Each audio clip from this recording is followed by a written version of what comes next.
मुजफ्फरपुर में आज भूमि सुधार जन कल्याण संवाद कार्यक्रम का आयोजन किया जा रहा है। यह कार्यक्रम बिहार यूनिवर्सिटी पैसा स्थित श्री कृष्ण सिंह सभागार में होगा। इसकी अध्यक्षता बिहार के डिप्टी सीएम सह राजस्व एवं भूमि सुधार मंत्री विजय कुमार सिन्हा करेंगे। कार्यक्रम 2 चरणों में संपन्न होगा। पहला चरण सुबह 11 बजे से दोपहर 2:30 बजे तक चलेगा, जिसमें आम जनता की राजस्व से जुड़ी ऑनलाइन सेवाओं, समस्याओं और उनके समाधान पर सीधे सुनवाई की जाएगी। इस दौरान अंचलाधिकारी और राजस्व कर्मचारी शिकायतकर्ताओं के समक्ष उपस्थित रहेंगे। शिकायतकर्ताओं का पंजीकरण सुबह 9 बजे से 10:30 बजे तक किया जाएगा। दूसरा चरण दोपहर 3:30 बजे से शाम 5 बजे तक समीक्षा बैठक के रूप में आयोजित होगी। इसमें दाखिल खारिज, परिमार्जन प्लस, ईमापी और अभियान बसेरा 2 की प्रगति की आंकड़ों के साथ समीक्षा की जाएगी। यह संवाद भूमि सुधार प्रक्रिया को पारदर्शी और प्रभावी बनाने की दिशा में अहम कदम माना जा रहा है।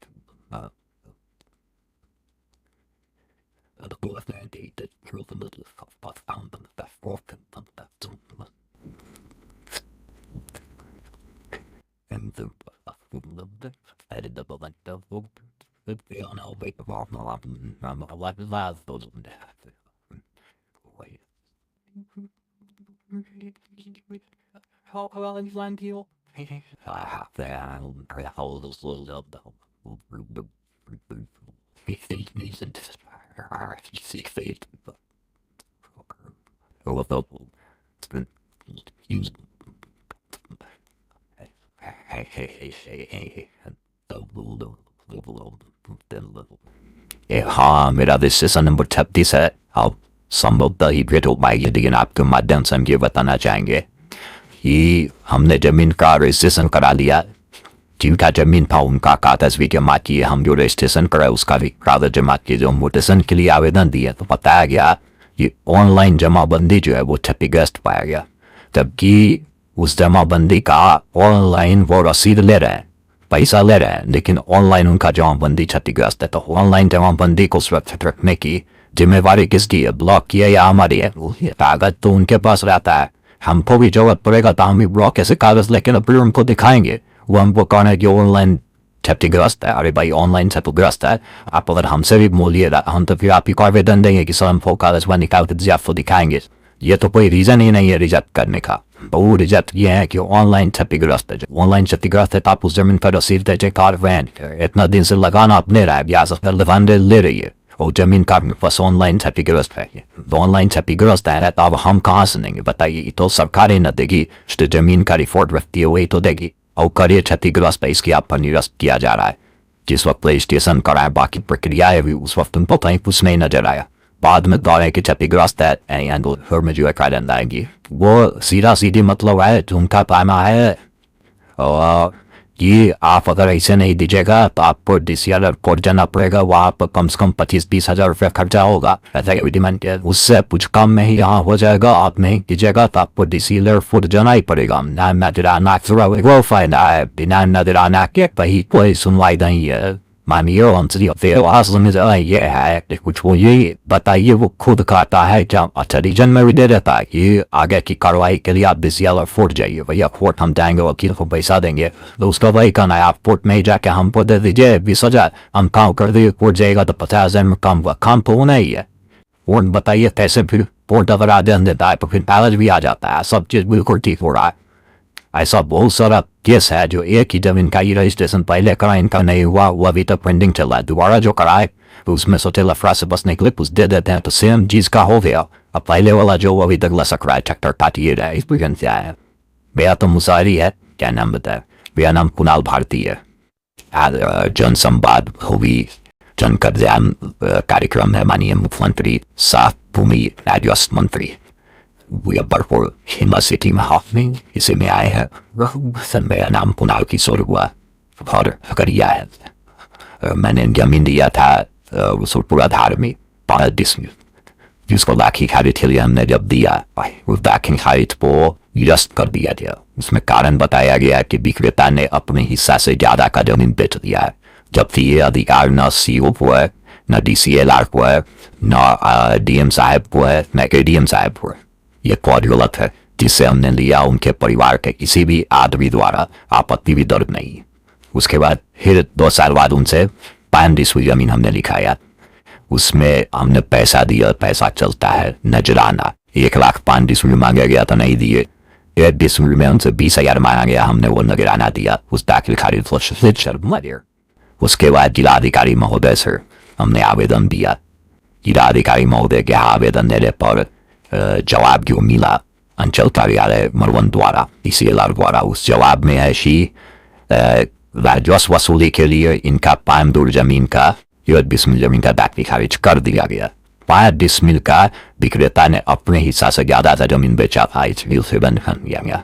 भ्रष्टाचार हर चरम पार जो कही भ्रष्टाचारी इतनी बड़ी भ्रष्टाचार है जिसे माननीय मंत्री महोदय के सामने हम रखेंगे और आए हुए देखिए क्या होता है। अभी तक चक्कर काट रहे हैं, कोई नहीं जान दिया फिर हाँ करा दी। 01 पुलिस स्टेशन पहला मेरा है मरवन जी। क्या नाम पता है? कुणाल किशोर। मेरा नाम विकास कुमार हुआ। मैं आमगुला मुजफ्फरपुर से आया हूँ। मैं यहाँ पर इमाजन प्लस संबंधित अपनी दिक्कतों के लिए आया हूँ। हमारा ऑफलाइन रसीद करता था 2019 तक, जब डिजिटलाइजेशन हुआ उस द्वारा रसीद ऑनलाइन नहीं कराया गया। इससे पहले भी मैंने आवेदन किया, 60 दिन आवेदन लंबित रहने के बाद वो रिजेक्ट कर दिया गया। फिर मैं दोबारा लेकर के आया हूँ यहाँ पर मंत्री जी के पास अपनी शिकायत रखने से मेरी जमाबंदी को ऑनलाइन किया जाएगा। जमीन हमारी है 1987 से लेकर के 2019 तक। मेरे पास ऑफलाइन रसीद है कर्मचारी की और ऑनलाइन में सरकार ने इसको गायब कर दिया और मैं 1 साल से इसके पीछे दौड़ रहा हूँ। मंत्री से मैं अपनी इसी शिकायत के समाधान के लिए आया हूँ। क्या मान रखते हैं मैं मांग रखता दिया कमी सरकार की है जनता की नहीं।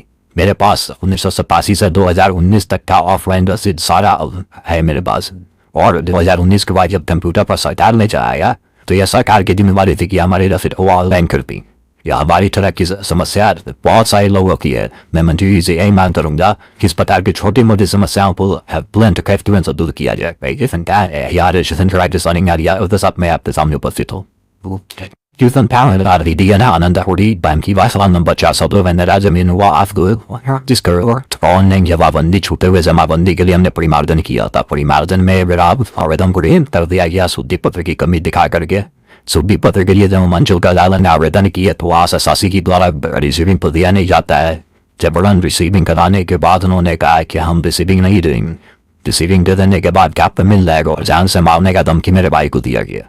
उसके बावजूद भी अभी तक मेरा शुद्धि पत्र नहीं मिला, जिससे कारण आज तक मेरा जमाबंदी ऑनलाइन नहीं चल रहा है। वहाँ सर्वे अभियान में भी हम आवेदन दिए हैं जो ये मुस्ताबिक हुई अभी तक कायम नहीं हुआ है। ये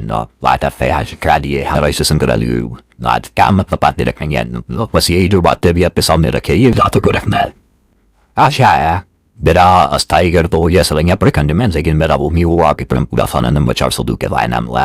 तेरा नाम आसे तो मैंने दिखते हैं कि मैं पारू अंचल से केशव भवन गाँव बुरियानी जावत पंचायत दमाद एक रिटायर्ड शिक्षक नंदन प्रसाद सिंह है, उनका मैं दामाद हूँ। मेरी पत्नी अर्चना कुमारी इकलौती बेटी है अपने पिता का। उनके बटदारों ने क्या किया है कि पूरा का पूरा जमीन अपने नाम पर किवाला करा लिया है और फरी ढंग से उनको दवा माने दूध में नशा दे के दिन में अभी भी सोए रहते हैं। रिटायर्ड शिक्षक हैं और वो पूरा का पूरा किवाला करा लिया गया फर्जी ढंग से। मैंने इसके बारे में जानकारी अपने सीओ साहब को दे दिया। सीओ साहब ने क्या किया, इस मेरे को बिना सूचना के बिना दिए हुए मेरे बिना पक्ष को सुने हुए मेरी पत्नी के बिना पक्ष को सुने हुए उन्होंने क्या किया कि दाखिल खारिज कर दिया और आपसी बंटवारा का जो है उन्होंने कर दिया, जो कि मेरी कोई चीज मैंने सारा सबूत उनको दिया है। सच दिया है कि मार्च में 3 मार्च को ये किवाला करवा लिया गया और आपसी बंटवारा का जो है एप्लीकेशन दिया गया बाद में कि फर्जी ढंग से फर्जी। तो बिना सीओ साहब एस्क्वायर फारू अंचल का उन्होंने क्या किया कि वो दाखिल खारिज पर गए, इसमें सारा संलिप्त है। ये सारा अंचल जो है इसमें संलिप्त है और इस तरह का पैसा लेके मैं डायल ढंग से काम कर रहा है, जिस पर मैं मंत्री साहब से चाहूंगा कि मैं पूरा क्यों है मेरा जांच होनी चाहिए, निष्पक्ष जांच होनी चाहिए और सारा जो है आवेदन मैंने सारा सबूत के साथ मैंने सबमिट किया हुआ है, मेल के थ्रू उनको जानकारी दी हुई है और सारा सबूत है मेरे पास। रजिस्ट्रेशन कराए हैं, नॉट रजिस्ट्रेशन नंबर पर आदि पास फुल नंबर पर क्या लगता है तेरी हो रही है ना, बहुत भीड़ है और जेड देगी वो फिर होगा ना कहीं जिस पर हाँ होनी चाहिए निष्पक्ष जांच होनी चाहिए। नाम बताया, मेरा नाम प्रभात कुमार है, मेरी पत्नी का नाम अर्चना कुमारी है, केशवपुर भवन गाँव पारू अंचल और पुरियानी नामत पंचायत।